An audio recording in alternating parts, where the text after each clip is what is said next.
সুপ্রিয় দর্শক, আপনাদের সবাইকে আমন্ত্রণ জানাচ্ছে এনটিভি নিয়মিত স্বাস্থ্য বিষয়ক আয়োজন স্বাস্থ্য প্রতিদিনে। আপনাদের সাথে রয়েছে আমি পুষ্টিবিদ নুসরাত জাহান দীপা। দর্শক, আমাদের দেশে প্রতিনিয়ত কিন্তু হাঁপানি রোগীদের সংখ্যা বৃদ্ধি পাচ্ছে। 2 দশক আগেও কিন্তু বাংলাদেশে হাঁপানি রোগীদের সংখ্যা ছিল 70 লক্ষ, কিন্তু এই মুহূর্তে আমরা যে প্রতিবেদন পেয়েছি সেখানে কিন্তু বলা হচ্ছে যে দেশে প্রায় 1 কোটির মতো হাঁপানি রোগী রয়েছে। বিশেষজ্ঞরা বলছেন পরিবেশ দূষণের কারণে এই হাঁপানি রোগীদের সংখ্যাটা অনেক বেশি বৃদ্ধি পাচ্ছে খুব দ্রুত। দর্শক, আজ আমরা এই হাঁপানি নিয়ে আরও বিস্তারিত আলোচনা করার চেষ্টা করব। আর এই জন্য আমরা স্টুডিওতে আমন্ত্রণ জানিয়েছি একজন বিশেষজ্ঞ চিকিৎসককে। আমরা আলোচনা শুরু করব, তবে তার আগে পরিচিত হয়ে নিচ্ছি আমাদের সেই অতিথির সঙ্গে। ডাক্তার ইকবাল হাসান মাহমুদ 1955 সালের অক্টোবর মাসে ঢাকা জেলায় জন্মগ্রহণ করেন। তিনি 1979 সালে এসএসএমসি মেডিকেল কলেজ থেকে এমবিবিএস ডিগ্রি অর্জন করেন।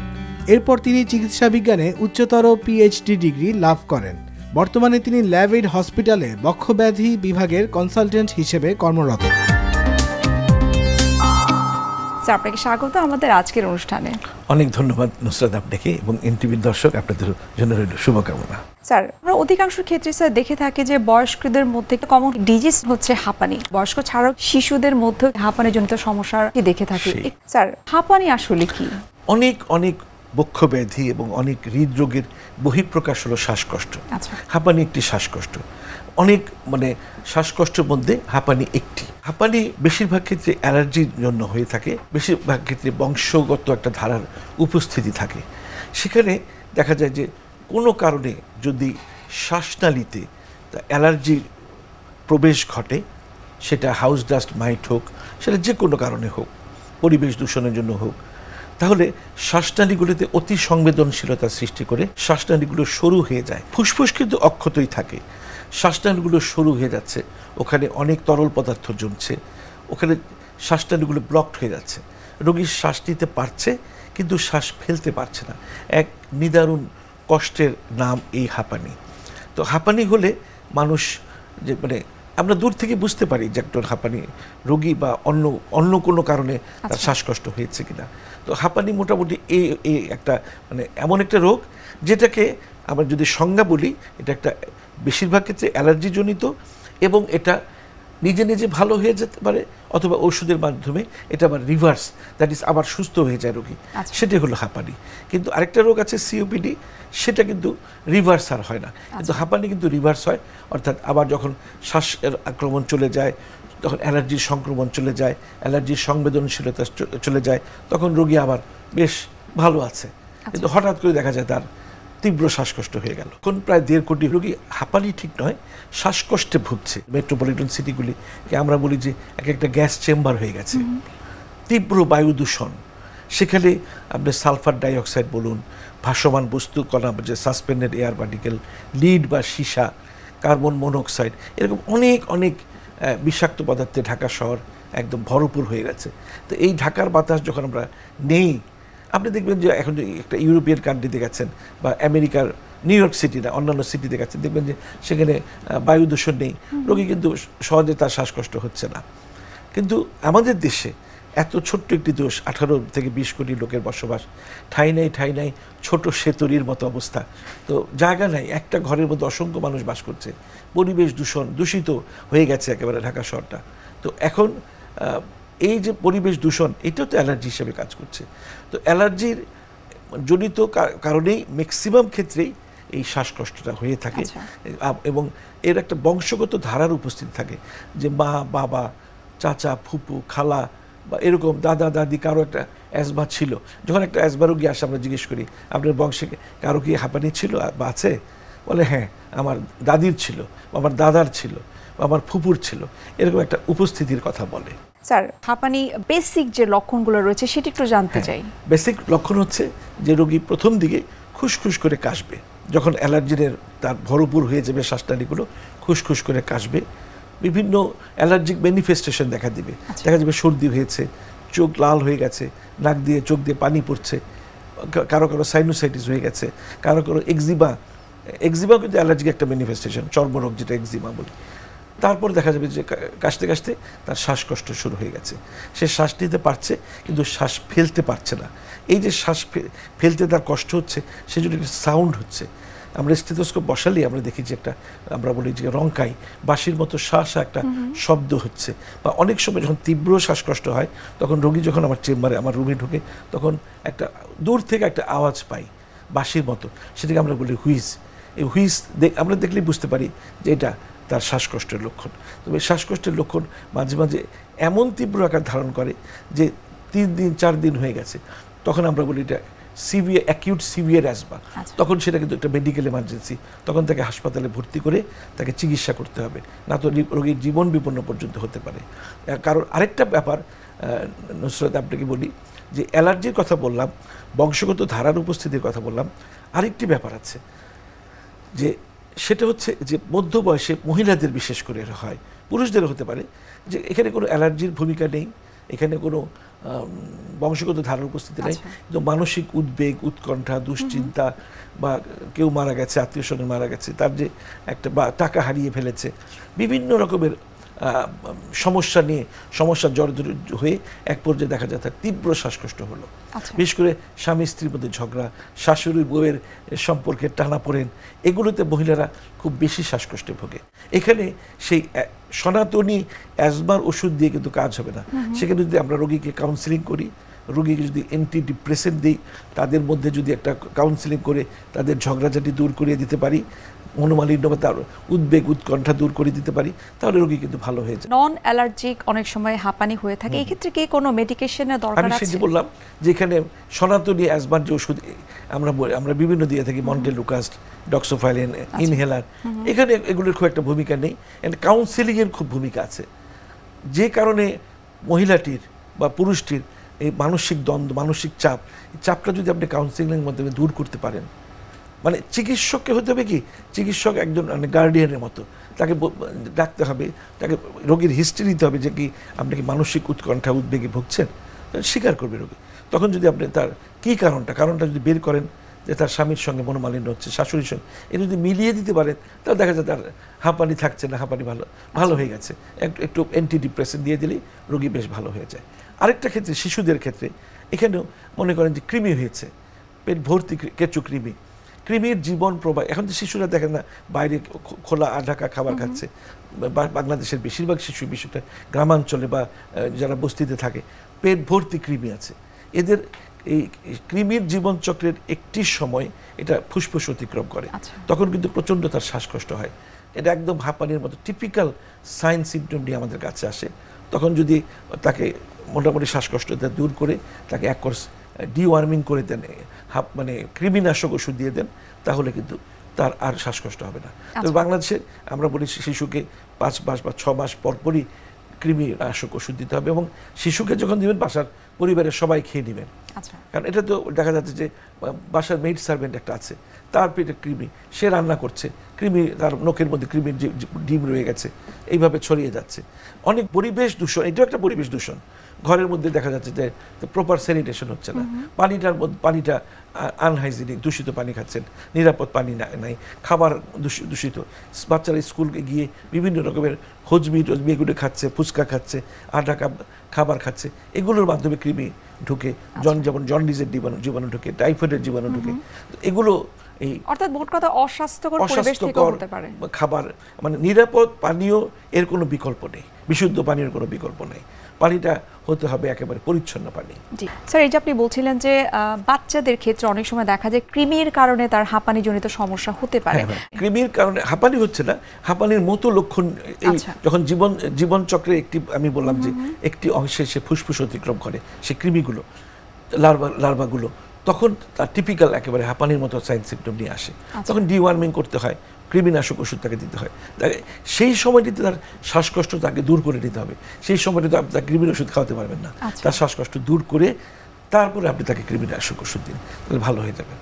এক্ষেত্রে আপনারা কোন ধরনের আসলে ট্রিটমেন্ট দিয়ে থাকেন? মেডিটেশনের মধ্যে কি টিপিক্যাল ট্রিটমেন্ট? হচ্ছে যে তার শ্বাসকষ্টটা দূর করে নিতে হবে।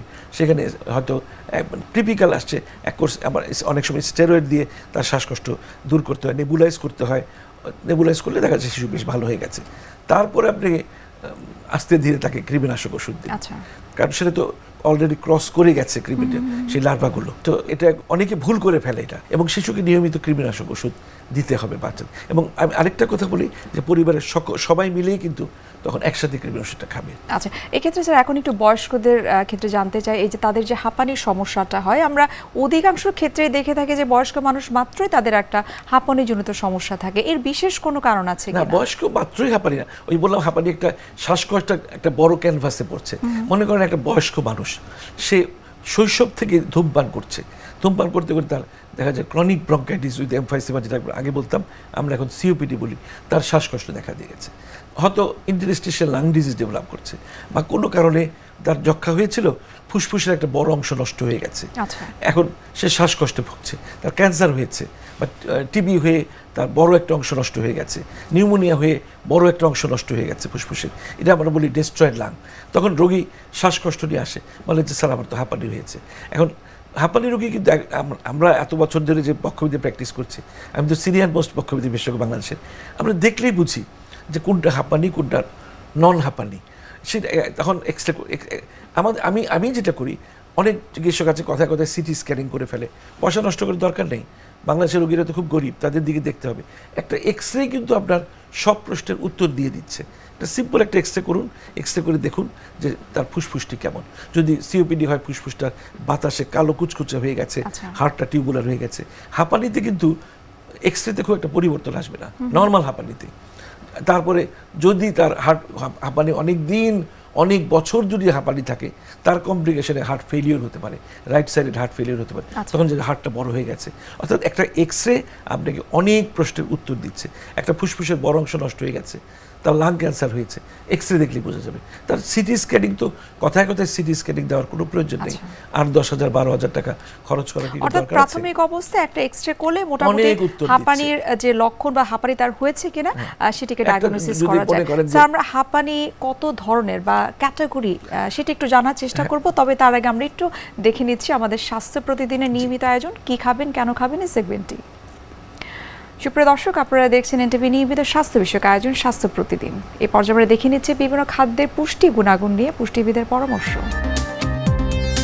অ্যাজমা দূর করতে চাইলে আমরা কোন ধরনের খাবারগুলো খাবার তালিকায় রাখবো? সাধারণত বয়স্ক যারা রয়েছেন, বাচ্চা যারা রয়েছেন, তাদের অনেকেরই অ্যাজমা বা হাঁপানির সমস্যা কিন্তু দেখা দেয়। অ্যাজমা বা হাঁপানির সমস্যায় আপনার যেরকম নেবুলাইজেশন করতে হবে, মেডিসিন নিতে হবে, তার পাশাপাশি আপনার কিন্তু বেশ কিছু নিয়মকানুন মানতে হবে। এর সাথে সাথে আপনার পুষ্টির দিকেও কিন্তু একটু খেয়াল রাখতে হবে, কারণ অ্যাজমা রোগীদের যদি সঠিক খাবার তালিকা মেনটেন না করে, তাহলে কিন্তু তাদের এই ঠান্ডা কাশি পাশাপাশি কিন্তু শ্বাসকষ্টের সমস্যাটা বেড়ে যায়। প্রথমে যেটা করতে হবে, অ্যাজমা রোগীরা যারা রয়েছেন তাদের কিন্তু সঠিক যে ওজন বা হেলদি ওয়েট যেটা রয়েছে এটা মেনটেন করতে হবে। হেলদি ওয়েট মেনটেন করতে গেলে আপনার খাবার তালিকা থেকে স্যাচুরেটেড ফ্যাট, ট্রান্স ফ্যাট, তৈলাক্ত খাবার যেগুলো রয়েছে এগুলো অবশ্যই বাদ দিতে হবে। অতিরিক্ত কার্বোহাইড্রেট যুক্ত খাবার গ্রহণ করা যাবে না, কারণ আপনার ওজন যদি অতিরিক্ত বেশি থাকে সেটাও কিন্তু আপনার অ্যাজমার সমস্যাটা বাড়িয়ে দিতে পারে। এই জন্য অবশ্যই খেয়াল রাখতে হবে যে আপনার ওজন যাতে অতিরিক্ত না বাড়ে, এবং তার কারণে যে অতিরিক্ত বাড়তি খাবার, তৈলাক্ত খাবার, আনহেলদি যে খাবার যেগুলো রয়েছে সেগুলো বর্জন করতে হবে। আপনার প্রচুর তাজা শাকসবজি এবং ফলমূল খেতে হবে, এগুলোতে প্রচুর অ্যান্টিঅক্সিডেন্ট থাকে, ভিটামিন ই, ভিটামিন সি এবং ভিটামিন এ থাকে, যেগুলো কিন্তু খুব সহজে আপনার ইমিউনো সিস্টেম বুস্ট আপ করবে এবং যার কারণে আপনার শ্বাসকষ্টের সমস্যাটা কিন্তু কম দেখা দিবে। এছাড়া আমাদের লাংসের যে সেল থাকে সেটা কিন্তু অনেক সময় সোয়েলিং হয়, যার কারণেও কিন্তু শ্বাসকষ্ট হয় এবং ইনফ্লামেশন হতে পারে লাংসের বিভিন্ন কারণে। এবং এই সমস্যাটা আপনি যদি তাজা শাকসবজি আপনার খাবার তালিকায় নিয়মিত রাখেন, তখন কিন্তু এই সমস্যাটা দূর হয়ে যাবে। দৈনিক চেষ্টা করুন 3 থেকে 4 রঙের সবজি আপনার খাবার তালিকায় রাখার জন্য, তাহলে কিন্তু ইনফ্লামেশন অনেকটাই কম হবে। ভিটামিন ডি যুক্ত খাবার, ভিটামিন ডি যেটা করবে আপনার এই যে শ্বাসকষ্টের সমস্যা বা অ্যাজমা সেটা কিন্তু অনেকটা কমাতে সাহায্য করে। ভিটামিন ডি বলতে আপনার ডিমের কুসুম, সামুদ্রিক মাছ, চিয়া সিড, এই খাবারগুলো কিন্তু খাবার তালিকায় রাখতে পারেন। তবে ভিটামিন ডি এর ক্ষেত্রে অবশ্যই খেয়াল রাখতে হবে, আপনার খাবার তালিকায় যতটা না খাবারে আপনার ভিটামিন ডি এর উৎস আছে, তার চেয়ে বেশি ভিটামিন ডি কিন্তু তৈরি হয় আমরা যদি সূর্যের আলোটা একটু গায়ে লাগাই। প্রতিদিন সকাল 10টা থেকে দুপুর 3টা, এই সময়ের মধ্যে আমরা 20 থেকে 25 মিনিট অন্তত একটু সূর্যের আলোতে যদি থাকি, তাহলে কিন্তু খুব সহজে আমরা আমাদের শরীরে ভিটামিন ডি তৈরি হবে, যেটা আমাদের এই অ্যাজমার সমস্যা কমাতে কিংবা রোগ প্রতিরোধ ক্ষমতা বাড়াতে সাহায্য করবে। এরপরে ম্যাগনেসিয়ামযুক্ত খাবার। ম্যাগনেসিয়াম কিন্তু অ্যাজমা রোগীদের জন্য খুবই উপকারী। যাদের অ্যাজমা রয়েছে তারা আপনাদের খাবার তালিকায় অবশ্যই ম্যাগনেসিয়ামযুক্ত খাবার যেগুলো রয়েছে, যেমন আপনার সাইট্রাসযুক্ত ফল বলেন কিংবা আপনার চিয়া সিড, ফ্ল্যাক্স সিড, এই খাবারগুলো আপনাদের খাবার তালিকায় কিন্তু রাখতে পারেন। এবং বিভিন্ন ধরনের বাদাম রয়েছে, সেগুলোতেও পর্যাপ্ত পরিমাণে কিন্তু ম্যাগনেসিয়াম পাওয়া যায়। তার জন্য প্রতিদিন আপনারা 1 মুঠ করে বাদাম রাখতে পারেন, 1 মুঠ করে বীজ কিন্তু আপনাদের বা সিডস যেগুলো রয়েছে, ফ্ল্যাক্স সিড বা চিয়া সিড বলেন, পামকিন সিড রয়েছে, সানফ্লাওয়ার সিড রয়েছে, এগুলো কিন্তু খাবার তালিকায় রাখা যেতে পারে। এরপরে আসি, সেটা হলো কোন খাবারগুলো আপনাদের অ্যাভয়েড করতে হবে। অবশ্যই অ্যাজমার রোগীদের আপনাদের খেয়াল রাখতে হবে যেই ধরনের ফুডগুলো অ্যালার্জি বাড়ে বা অ্যালার্জিকে ট্রিগার করে, ওই খাবারগুলো বর্জন করতে হবে। যেমন অনেকের ইলিশ মাছ, চিংড়ি মাছ কিংবা হলো পুঁই শাক, সিম, মিষ্টি কুমড়া, বেগুন, এগুলোতে কিন্তু অ্যালার্জিটা ট্রিগার করে। এই খাবারগুলো যারা অ্যাজমার রোগী রয়েছেন তাদের কিন্তু বর্জন করতে হবে। অনেকের হাঁসের মাংস, হাঁসের ডিম, চীনাবাদাম, এগুলোতেও কিন্তু অ্যালার্জি বাড়ে, তো এক্ষেত্রে এই খাবারগুলোও বর্জন করতে হবে। অনেকের ডিমের কুসুমেও অ্যালার্জি হয় বা ডিমেও অ্যালার্জি হয়, সেক্ষেত্রে কিন্তু ডিমটাও অ্যাভয়েড করতে হবে। ডেইরি প্রোডাক্ট যেগুলো রয়েছে বা দুধ জাতীয় খাবার যেগুলো রয়েছে, এগুলোতেও কিন্তু আপনার অ্যালার্জির সমস্যা বাড়ে। যাদের এই ধরনের সমস্যা রয়েছে তাদের কিন্তু এই দুধ জাতীয় খাবারও বর্জন করতে হবে। স্যার, যেটা আমরা বলছিলাম যে আপনার কাছে একটু জানতে চাই যে হাঁপানি আসলে কত ধরনের হয়ে থাকে এবং কারা আসলে ইনহেলার ইউজ করে? হ্যাঁ, আসলে হাঁপানি যে বললাম, একটা হলো অ্যালার্জিক, একটা নন অ্যালার্জিক। আবার যাদের হৃৎপিণ্ডের ফেলিওর জন্য, হার্ট ফেলিওর জন্য হয়, সেটাকে আমরা কার্ডিয়াক অ্যাজমা, আগেকার দিনের, এখন একটা ইউজ হয় না। তারপর কিডনি ফেলিওর হয়েছে, শ্বাসকষ্ট হচ্ছে, রেনাল অ্যাজমা। এগুলো আমরা যখন আগে ডাক্তার ছিলাম তখন আমরা ইউজ করতাম। এখনকার জুনিয়র ডাক্তাররা বা নতুন ডাক্তাররা এই টার্মগুলোর ইউজ করে না, তো ব্রঙ্কিয়াল অ্যাজমাই ইউজ হয়। তো ইনহেলারের ভূমিকা এখানে অবিসম্বাদিত। ইনহেলার ছাড়া চিকিৎসা হবে না। তবে ইনহেলার লিখে দিলেই হবে না। ইনহেলার আমি যেটা করি, আমি ইনহেলার বুঝিয়ে দিই কীভাবে নিতে হবে, কারণ ইনহেলার তো একটা প্রযুক্তি। ইনহেলার মধ্যে ওষুধ কিছু দেওয়া হয়, সে ওষুধটা ঠিকমতো শ্বাসনালীতে প্রবেশ করছে কিনা সেটা নিশ্চিত করতে হবে।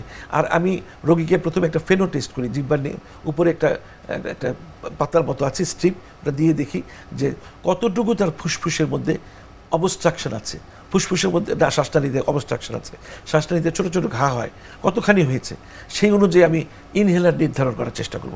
নাকি স্টেরয়েড মিশ্রিত ইনহেলার দিব, নাকি ওরাল স্টেরয়েড দিব, না কী কী দিব, অনেক ধরনের। তবে ইনহেলার হচ্ছে, আমাদের দেশের লোকেরা এখনও ইনহেলারের ব্যাপারে একটু স্টিগমাতে ভোগে। রোগীকে বোঝাতে হবে যে ইনহেলারটা দ্রুত কাজ করে, এটা পার্শ্ব প্রতিক্রিয়া খুবই কম, এবং সেজন্য ইনহেলার ব্যবহার করাটা খুবই প্রয়োজন। তবে ইনহেলার লিখে দিলে হবে না। ডাক্তার সাহেবদের আমি অনুরোধ করব, আপনি মানে রোগীকে ভালো করে দেখিয়ে দিন, নিজে নিয়ে, প্লেসেবো দিয়ে আমি করি কি, পানি ভরা থাকে, আমি নিজে নিয়ে আমি রোগীকে দেখিয়ে দিই যে ঠিক এইভাবে ইনহেলারটা নিতে হবে, তাহলে ইনহেলারের সুফল আপনি পাবেন। সেটা স্টেরয়েড ইনহেলার হোক, সালবিউটামল হোক, ইপ্রাট্রোপিয়াম ব্রোমাইড হোক। জি স্যার, আপনাকে অসংখ্য ধন্যবাদ। এই হাঁপানি সম্পর্কে আপনি এত বিস্তারিত বলেন, এবং সেই সাথে হাঁপানির সঙ্গে যে এটা একটা ট্রিটমেন্টের পার্ট হচ্ছে ইনহেলার, সেই ইনহেলার ইউজটা আসলে কতটুকু গুরুত্বপূর্ণ সেই সম্পর্কে এত বিস্তারিত বলার জন্য আপনাকে অসংখ্য ধন্যবাদ। আপনাকে অনেক ধন্যবাদ। সুপ্রিয় দর্শক, এতক্ষণ আপনারা দেখছিলেন এনটিভি নিয়মিত স্বাস্থ্য বিষয়ক আয়োজন স্বাস্থ্য প্রতিদিন। এই পর্যায়ে আমরা দেখে নিচ্ছি আমাদের আগামী পর্বে কি থাকছে। যে প্রফেশনেই থাকি, মানে যারা ডেস্ক জব করি, দীর্ঘক্ষণ বসে কাজ করি, কেউ হোম মেকার যেটা বললেন, সামনের দিকে ঝুঁকে আমাদের হাউস হোল্ড কাজগুলো করতে হয়, সবারই মূল এটা হলো যে কোমরের উপর প্রেশারটা বেশি পড়ে। দীর্ঘক্ষণ বসে থাকলেও আমাদের কোমরের পিছনে যে মাংসপেশি, লিগামেন্ট, এগুলো উইক হয়ে যায়। সেখান থেকে হঠাৎ করে আমরা বেসিনে মুখ ধুতে গেলাম, একটু জুতার ফিতা বাঁধতে গেলাম, হঠাৎ করে আমাদের ডিস্ক বালজিং হয়ে যায় বা কোমরের মাসেলগুলো একটু স্টিফ হয়ে যায়, এটা মাসেল স্পাজম বলি। এগুলো থেকেই মূলত কোমর ব্যথা শুরু হয়। বিশ্বের যে কোনো প্রান্ত থেকে যে কোনো সময় এনটিভি জনপ্রিয় অনুষ্ঠান স্বাস্থ্য প্রতিদিন দেখতে আপনারা ভিজিট করতে পারেন আমাদের পূর্ণাঙ্গ পোর্টাল www.ntvbd.com এ। এছাড়াও এনটিভির বিভিন্ন ধরনের জনপ্রিয় অনুষ্ঠান এবং নিউজ আপডেট পেতে আপনারা ভিজিট করতে পারেন আমাদের ইউটিউব চ্যানেল এবং ভেরিফাইড ফেসবুক পেজে। দর্শক, আজ এখানে শেষ করতে হচ্ছে, দেখা হবে আবারও আপনাদের সঙ্গে। সে পর্যন্ত আপনারা সবাই ভালো থাকুন, সুস্থ থাকুন। আল্লাহ হাফেজ।